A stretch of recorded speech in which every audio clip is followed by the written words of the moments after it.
Well, Easter is right around the corner, and it's such an amazing event in our faith.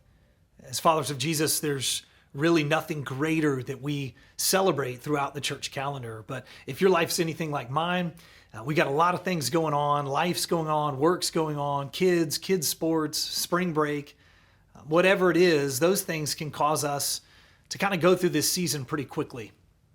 And we may attend a service and we may attend a family gathering, and then that ends up kind of summing up our Easter experience, and we miss out on truly appreciating and celebrating and soaking in this amazing event.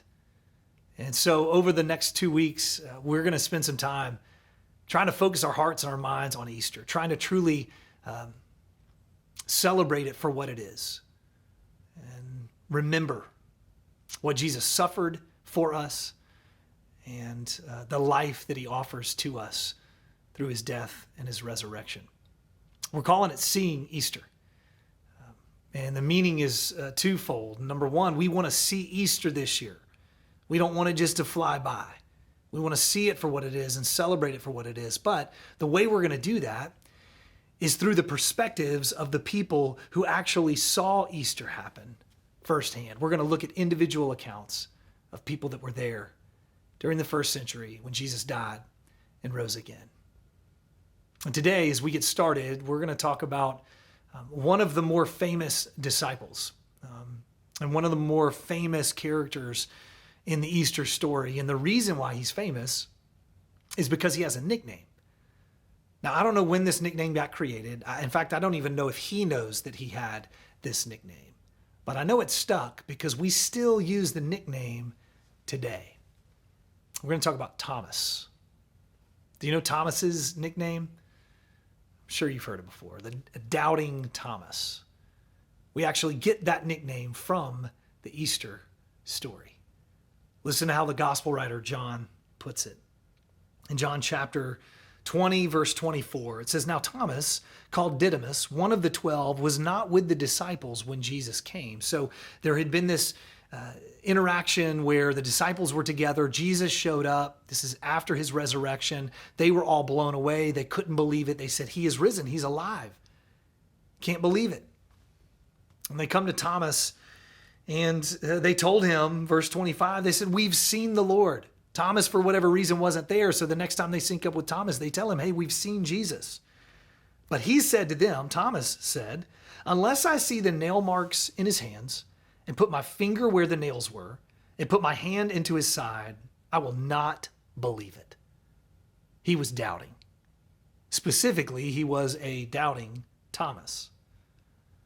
A week later, his disciples were in the house again. So this is interesting to me. A whole week goes by with the disciples, the rest of the disciples, having seen Jesus, having experienced the faith and the joy that come through seeing a resurrected Savior. And meanwhile, Thomas is in his doubt. He's in his, "I'm not going to believe until I see." So I'm so curious what conversations went on and how those interactions were. But a week later, his disciples were in the house again, and Thomas was with them this time. Though the doors were locked, Jesus came and stood among them and said, "Peace be with you." Then he said to Thomas, so he kind of focuses in on Thomas, and he says, "Put your finger here. See my hands? Reach out your hand and put it into my side. Stop doubting and believe." Thomas said to him, "My Lord and my God." I love that reaction. This transition from doubt to belief.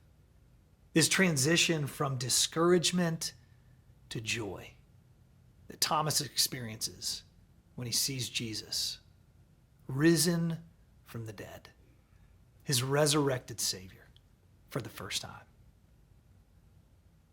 Now, I imagine that in this season, for you and for me, we all have things that may be causing us doubt.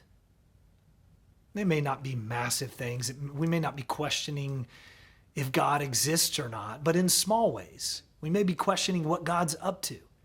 or why he seems absent in this area or that area. And that's not necessarily a bad thing. Doubt is a part of any faith journey.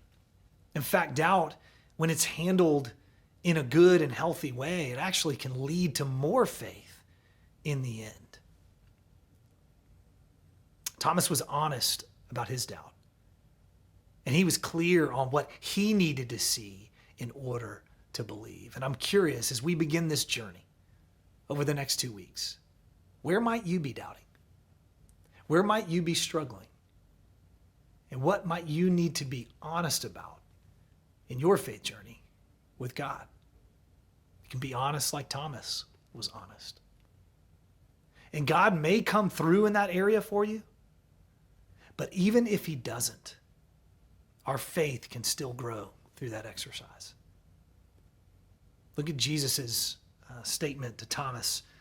After he exclaims, my Lord and my God, Jesus told him, verse 29, because you have seen me, you have believed. I mean, you said, I'm not going to believe until I see the nail marks in his hands, until I touch his side. Because you've seen me, you have believed. But blessed are those who have not seen and yet have believed. And that's me and you today.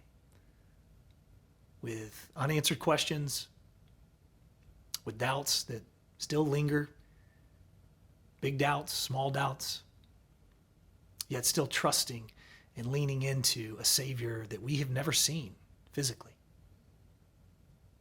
As we begin this Easter journey, I want you to know that Jesus would say, blessed are you who have not seen and yet still believe. I look forward to leaning into our Savior over the next couple weeks. We'll see you tomorrow.